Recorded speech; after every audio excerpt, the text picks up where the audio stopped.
वो इन्फॉर्मलाइजेशन है, और ये बहुत ज़्यादा तेज़ी से बढ़ता जा रहा है, और फैक्ट्री के अंदर खास तौर पे। और ये ग्लोबलाइजेशन का ही एक शाखसाना आप कह लें कि जो है हमें मिला है, कि जिसमें सप्लाई चेन सब कॉन्ट्रैक्ट चीज़ें हो जाती हैं। तो खुद फैक्ट्रीज़ जो हैं, जो फॉर्मल सेक्टर जिसको हम कहते थे पहले, अब वो खुद भी फॉर्मल सेक्टर नहीं रहा है, वो खुद इन्फॉर्मलाइजेशन जो है उसमें बढ़ती जा रही है, गैर रस्मी होता जा रहा है। गैर रस्मी का मतलब यही है कि जिसमें थर्ड पार्टी कॉन्ट्रैक्ट सिस्टम, और ज़िया के दौर में जब वो आए और उन्होंने जो है वो कॉन्ट्रैक्ट सिस्टम को यहाँ पे लागू करना शुरू किया, और फिर ट्रेड यूनियन का जो अशर नशर हुआ, तो उसके नतीजे में आहिस्ता आहिस्ता फैक्ट्रीज के अंदर भी जो है वो फॉर्मलाइजेशन नहीं रही है, और बहुत सारे लोग कॉन्ट्रैक्ट पे हायर होते हैं। थर्ड पार्टी कॉन्ट्रैक्ट सिस्टम जो है वहाँ हो गया है, और ख़ास तौर पर औरतें सबसे ज़्यादा थर्ड पार्टी कॉन्ट्रैक्ट में जो आती हैं।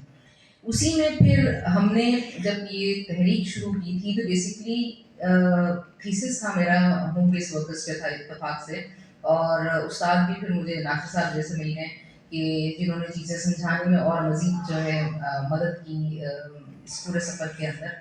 तहरीक के अंदर। तो इसमें ये था कि बहुत सारी ख़वातीन को मैंने देखा था काम करते हुए, और बहुत सारी ख़वातीन से जब भी बात होती थी लेबर डिपार्टमेंट के हवाले से, या लेबर लॉज के हवाले से, या मिनिमम वेज के हवाले से, तो ऐसे कुछ नज़र नहीं आ रहा था कि उनको कुछ पता हो। ये अक्सर जब इन ख़वातीन से हम बात करते थे तो कहते हैं नहीं ये तो बेचारे हैं, ये हमें ला के देते थे, धूप में घूमते हैं, काम करते हैं, और वो अगर हमें पैसे नहीं भी देते हैं तो कोई मसला नहीं है, कम देते हैं तो कोई मसला नहीं है। तो 2-3 चैलेंजेस का सामना करना पड़ा, और दूसरी रीज़न ये भी था कि मेरी माँ खुद होम बेस्ड वर्कर थी। लेकिन मेरी माँ के पास जो है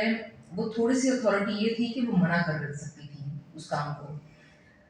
वो ऐसे कि वो वेज पे ही लड़ी थी अपने कॉन्ट्रैक्टर से। उन्होंने सिर्फ 2 दिन काम किया और उसके बाद फिर काम नहीं किया कि नहीं इतनी उजरत कम है, मैं इस पे काम नहीं करूँगी। लेकिन बाकी औरतें क्योंकि उनके पास शायद इतना डिसीजन पावर नहीं था, तो वो नहीं कर पाई उस तरीके से। तो वो मैंने वो लड़ाई पहले देखी उसमें।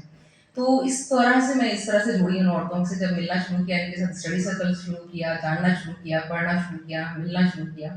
तो समझ में आया कि सरमायादार किस तेज़ी के साथ जो है वो सब कॉन्ट्रैक्टर की तरफ या इन्फॉर्मलाइजेशन की तरफ बढ़ रहे हैं, और लोगों को पता ही नहीं है कि इसके बारे में कि उनकी ज़िंदगी पे क्या इफ़ेक्ट हो रहा है, या उनके हुकूक पे उनका क्या इफ़ेक्ट हो रहा है। तो फिर एक सिलसिला बना कि इन ख़वातीन को, ख़ास तौर पे जो ख़वातीन 80% ख़वातीन जो है इसमें है, और फिर बच्चे हैं उनके साथ काम करते हैं इस पूरे इन्फॉर्मल सेक्टर के अंदर। फिर हमने जो है इनको ऑर्गेनाइज करना शुरू किया, और फिर इसमें चैलेंजेस 2-3 चैलेंजेस आने शुरू हुए। और पहला तो खुद औरत को ही समझाना कि उसके साथ ज़्यादती हो रही है, क्योंकि बचपन से हमें सिखाया जाता है कि आपको बोलना नहीं है, आपको बात नहीं करनी है, या औरत का काम सिर्फ घर में रहना है, या किचन संभालना है, या बच्चे पैदा करना है। उस उसमें उन औरतों को समझाना ये सबसे बड़ा चैलेंज रहा हमारे लिए, कि जो काम आप कर रही हैं वो मज़दूर के हवाले से, मज़दूर हैं एक तो, और उनको हुकूक मिलने चाहिए। तो वो उस दौरान हमने जो है इनको ऑर्गेनाइज इस तरह से किया कि हमने स्टडी सर्कल लेना शुरू किया इनके साथ, और स्टडी सर्कल में सबसे पहले हम जेंडर नीड पे डिस्कस करते थे, सिंध पे डिस्कस करते थे। इस जो सोसाइटी ने नॉर्म्स बनाए हैं ख़वातीन के लिए, मर्दों के लिए, उसको डिस्कस करते थे। और जब थोड़ी सी क्लैरिटी आती थी तो लोग खुद फिर बात करना शुरू करते थे कि किस तरीके से सरमायादार एक्सप्लॉइट कर रहा है उनको, किस तरह से सरमायादार जो है इनके साथ